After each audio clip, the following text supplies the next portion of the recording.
Hey, welcome back to the Breaking Bad Insider Podcast. My name is Kelly Dixon. We're here talking about episode number 312, which is called Half Measures. I'm here with my executive producer, Vince Gilligan. Hey. I'm here. Our producer, Melissa Bernstein. Hello. And very special guest today, we've got Bryan Cranston in the house. Hello there. Vince, now you guys in the writer's room have really made a decision. Walt picks up the gun and actually, shoots this gentleman. Yes. The other thing, too, though, is what you've done, you guys in the writer's room have done, is you've made him make a conscious decision to save Jesse's life. Absolutely. I personally think Walt, when he went to Gus, that was a smart move. But it was the rat, quote-unquote, move as far as Jesse's concerned. But at the end of this hour, Walt is Heisenberg again in spades. I certainly don't think that he had any premeditated ideas of what exactly he was going to do. I think you're right. What I need to do is that when scripts come in, I need to be able to ingest them as the character so that the sensibility of it doesn't remain outside of me. And this season really was a transitional one for Walt. For me, it was all about Walt realizing that he had to embrace who he was and who he's become in order to stay alive. He had to think more like a criminal in order to survive this life. When he goes to Gus and says, "I know it was you who went after my brother-in-law," and instead of getting angry about it, he goes, "I got it. I know it. I know it. I know why you did it. I understand, and I probably would have done the same thing."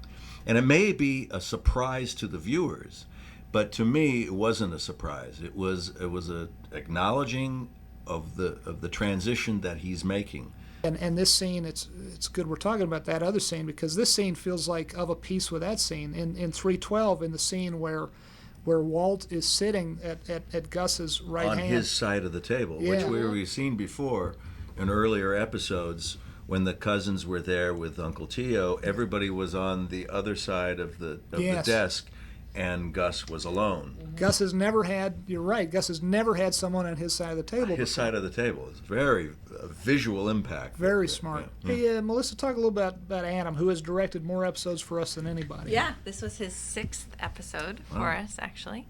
And he's an incredibly versatile director. He does both comedy and drama. Yes.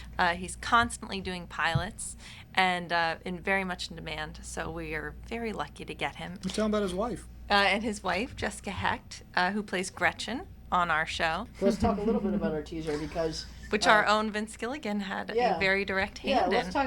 What was the genesis of that, Vince? We just love the idea of using the song, the wonderful old song by the Association, Wendy, and yet showing a day in the life of Wendy, our lovable meth whore. Julie, I need to stress again, Julie is nothing like Wendy. She doesn't look like her. She doesn't act like her in any way, shape, or form. She's a very pretty lady. We put a lot of makeup on her teeth and whatnot. But she had to be in character for hours. Yeah, we shot a time lapse. The very first guy that shows up, there's a car pulls up, and she goes over to the car, and she's talking in the window to the guy, and I'm annoyed because I hadn't called action on the car yet, so I turned to Ben Scissors, our AD, and I said, "Ben, man, I didn't give the cue for the car." And he says, "That's not one of ours." So Ben gets on his bullhorn. He says, "Julie, do not get in the car." Let's talk a little bit about the end of the episode. Was it just dummies that they used? No, there's There's nothing. There's nobody there. Nobody's there. There's a bag on the ground that the car rolls over, and there's a bag that make it shows bump. the effects guys where the body will be. The actors are standing there. They quickly jerk their heads frame right, and then they take the hit. The first frame or two is the actual actors. Then they are replaced completely by absolutely 100% computer-generated figures. So the figure that goes over the roof of the car, right, and include, if you watch it closely, his gun goes flying and his bandana comes off his head and goes fluttering through the air, which was great detail. Yeah, which is a great detail I wish we had come up with. Well, we didn't even ask for it. They just did it. Let's go break bad. Yay.